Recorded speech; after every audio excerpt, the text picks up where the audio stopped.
Hi, and welcome back to the Entangled Health Podcast. Um, it's lovely to have you here. As always, I am Madison Murphy Barney, the founder and principal at the Center for Story and Strategy. And today we're going to be talking about some common pitfalls that organizations fall into when they decide to make storytelling a part of their operations.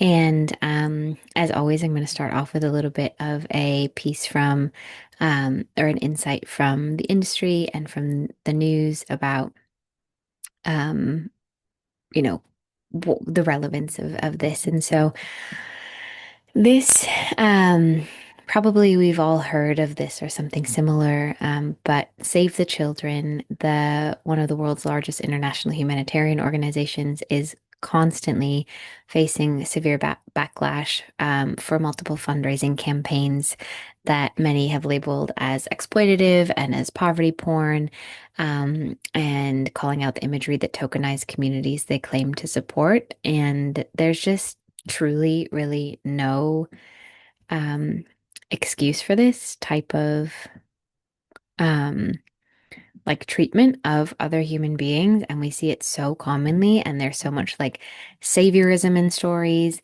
And one thing I always bring my clients back to is like in any campaign they're doing, in any storytelling initiative they're doing, they constantly have to ask themselves, like, who are we framing and who are we putting in the position as the hero or the center of this story?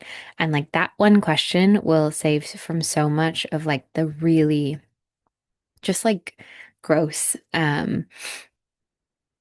like initiatives that we see that we can't call storytelling. That's not storytelling. That's like um a suspension of reality and like a real it doesn't I mean it just it, like storytelling in my mind always like when we put it in organization reflects reality or a part of reality, and the reality that these stories that organizations like this save or like claim that they're saving, um they aren't a real story. They're like a form of exploitation.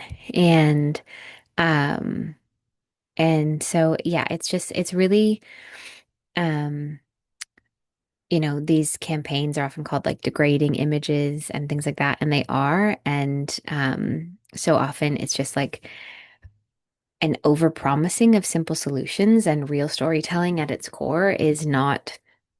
It allows us to listen to complexity rather than like clinging to simplicity, because as we all know, like any attempt at simplicity and health and justice initiatives is a suspension of belief. And when we build programs and initiatives off of a suspension of belief, we do a huge disservice. We waste a ton of resources. We waste a ton of time. Like we need everything grounded in reality, and it'll only be grounded in reality once it comes from the stories of the community. And so, yeah, and so it's just this type of like falsified um and like white savioristic storytelling. I don't even really call it storytelling because it's like it's just not.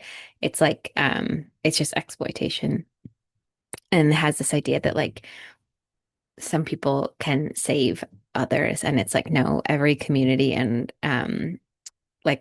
like every community member and every community knows what they need to be well and to thrive, and our job is to support them in attaining that and to like collaborate with them, and not to just like decide that we have some way to save them. There's like it's a again a suspension of belief. And when we ignore community voices and tokenize people, it's just like that's not going to get us anywhere in terms of trust built. We live in a time where people are really aware of these types of pitfalls that organizations fall into, and like it's just not going to we're not going to like quote unquote like get away with it, nor should we want to. Like it's just a really disingenuous effort. Um and so while it might be like grab attention, it's going to grab attention for all the wrong reasons and completely break any trust you have with the organizations you work for with, and like the communities you work alongside. And so like it's so not worth it. Like the only way to like storytelling with dignity, storytelling with ethics is to involve the community and not speak on behalf of. And if and like that's another question that can be really helpful to check in with yourself and your organization about of like, are we speaking on behalf of anybody? So the two questions are like, who's the hero or the center of the story? Who are we centering in it? And also like, is anyone being spoken on behalf of? And if that's the case, then there's like many fixes you can make to like make sure that that just does not continue. And um and the impact of this is huge, like reputationally, funder wise, donor wise, community trust wise. Like when we break this type of trust and like speak on behalf of communities, we just really fail everybody and like we suddenly and we become much less effective because again we've like lost the trust and trust takes time to build back if that's at all possible. So, today I'm going to talk about five main pitfalls, which many of them were woven into that example I gave about Save the Children. But like, honestly, like, um, I, I've like almost any humanitarian organization, so many nonprofits, so many hospital and healthcare organizations. Like, I was just working with a major hospital, and like one look at their recruitment materials and like marketing materials, and it was just like this has to go immediately. Like you're not reflecting the people who you're responsible for serving in any of this. And then like that had huge impacts just changing that, and we changed a lot more, and like things got a lot better. But it's just like look from the outside at your organization and ask yourself, would you trust this? Like, is this something you would trust if someone was speaking to you this way or about you this way?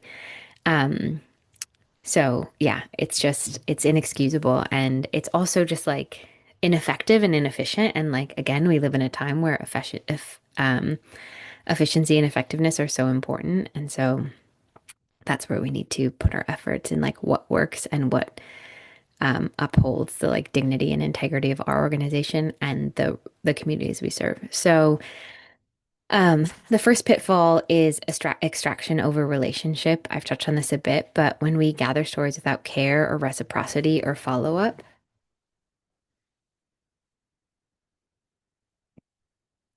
yeah, extraction, the first pillar is extraction over relationship.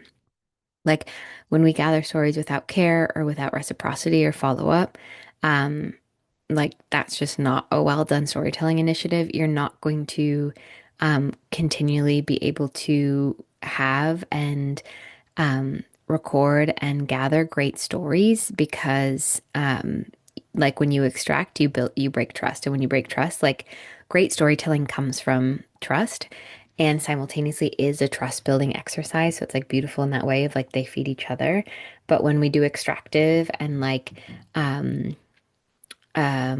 also like highly controlled, like um handing talking points and being like, tell your story with these talking points and things like that. It's just so extractive. But when we focus on the relationship, we know that those are folks who we're building trust with, and then we can better understand their needs and their experiences, and then can build programming from that. And so it just is so much more effective and efficient and also trust building and like it pays dividends like not necessarily monetarily but like over and over and over again as opposed to just like a one and done and then you can never go back and the story isn't even that great because there wasn't the trust there and you don't have the insight you need but again you can't go back and ask clarifying questions because you like took it down in such a weird way and like some of these things are really easy like like to have a meaningful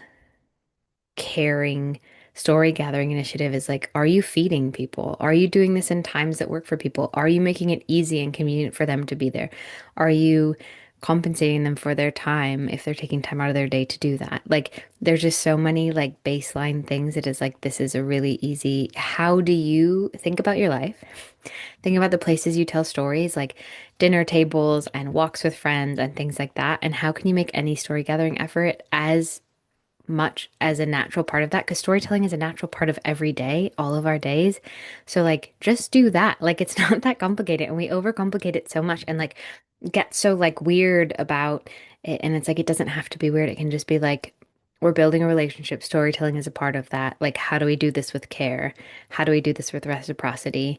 And also, like, how do we involve folks in the sharing of their story and really uplift them as that? And so then that next major pitfall is hero narratives.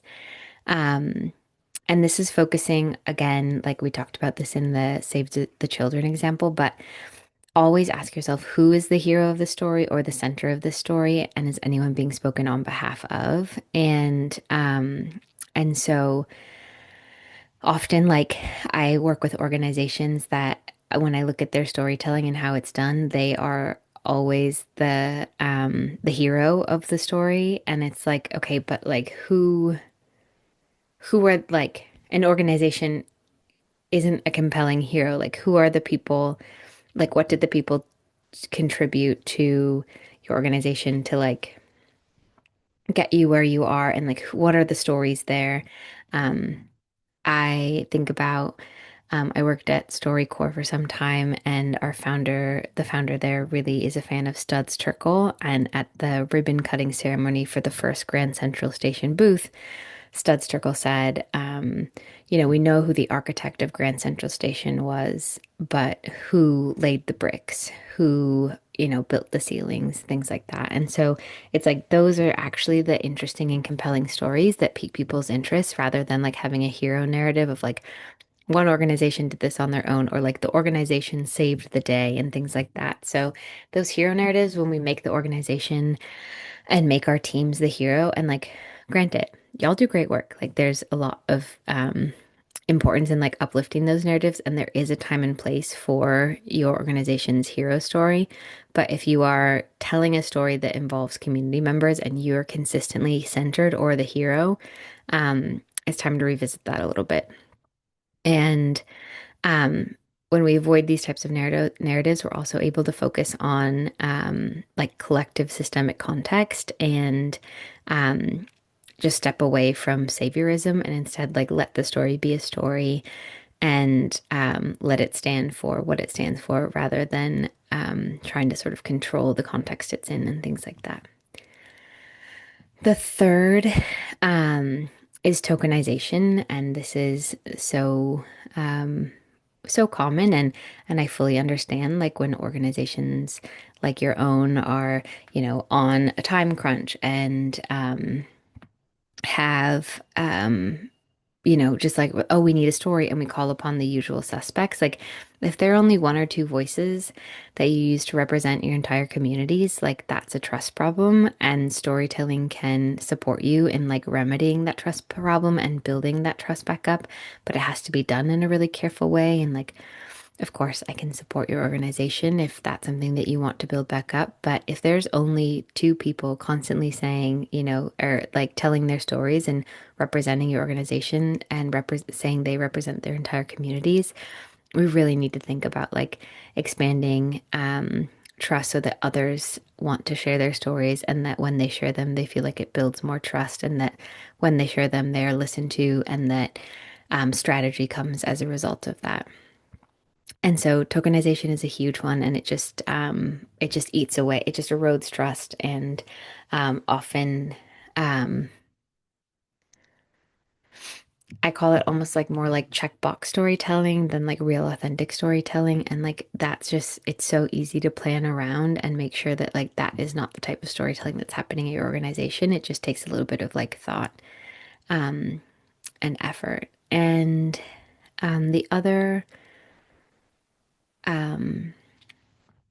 the fourth pitfall that I really see people fall into is like using story as marketing, not strategy, and treating stories as surface level spin rather than like embedded in planning. And the last episode was a whole thing about like where to embed storytelling in like your operations that already exist. And but I see this so often, and I always talk to the clients I work with about it of like when we go to communities and we say we want to hear your story, but also you have to follow these points, and also you're going to be coached in this way, and also you can't say this, this, and the other thing. We're like holding the storytelling so tightly and being like, okay, this is going to be great. They're going to like hit on all these things. But when we do that, we cut out all the stuff that's out here about like what could be added in and like what we don't know that might be shared and what might not be the parts of the story that we don't know and like we just we hold it so tightly and storytelling becomes really beautiful and expansive and liberating and like transformational when we like stop holding it so tightly and let the story that wants to be told, so that it feels authentic to the community, to the storyteller, to your organization. And we can all tell when like a story's been like over polished and marketed and like it's like a talking points. And we also all know how it feels to be on the receiving end of like, a genuine inquiry and just receive talking points back. And it's like your community is constantly in genuine inquiry about whether or not they should trust your organization. And when genuine inquiry and curiosity is met with that type of response, it like there's no door in, like it closes all the doors. And so it's just so important um, yes, like of course, bring in your communications teams around um, storytelling initiatives and story gathering and like think about great questions together. That's something I work with clients all the time of like, what questions do we need to ask to elicit the types of stories that would really uplift the work that you all do and the impact you have, and also better support you in learning from the community what types of work and support would feel like even further increase your impact. And so I think that like it's just so important that storytelling is not only seen as a marketing thing, but first and foremost is seen as strategy, and then it informs the result of strategizing with story and use like gathering stories for strategy is then like the output of that. One of the many, many outputs can be incredible stories to share as marketing, and incredible stories only come when we don't try to like force them out or pre-script them or write them for people ahead of time. We should and could certainly be there to like support, like in one of the clients I have right now, like that's a main part of my job is supporting their truth tellers and storytellers in preparing their stories because they have 20 minutes to tell their stories. And so it's like, what parts of your life do you want to make sure are included in this, and many other things like that. But it's not this like say this and then say this and then go out there and tell with talking points. It's like brainstorming so that we can create a narrative that feels true to them and feels complete to them. And like those have been the most incredible stories. And I have never seen stories come out of a marketing campaign that I've been like, wow, that's it. That's what people are going for. And so it's like we can spend all this time and resources and energy on storytelling marketing campaigns, but actually they just do not deliver in the way that like true storytelling does, that is then used as marketing. Um, so that's just such a main um, pitfall I see organizations fall into, and it's so avoidable. And it also just like gets more to the core rather than like being like, oh, we checked a box, we did storytelling, we talked to our community. It's like, no, like what would be possible if you actually like dove in um, and welcomed like the stories that want to be told, and like what impact might that have and who might that build trust with and what might that make possible and what policy might that inform. Like it's such a place of curiosity, which is where we really need to come from. um and the fifth pitfall that I see is neglecting staff story, and forgetting that internal narratives are just as critical as external ones. There are so many ways to do really beautiful, low lift storytelling for internal folks, and like those narratives and like the unsung heroes and the people who really make your organization run and happen. And when we neglect that, we neglect like that connection to staff and the impact they came here to have and the important work that they came here to do. And in like those internal storytelling, I talked about this in a bit in the episode about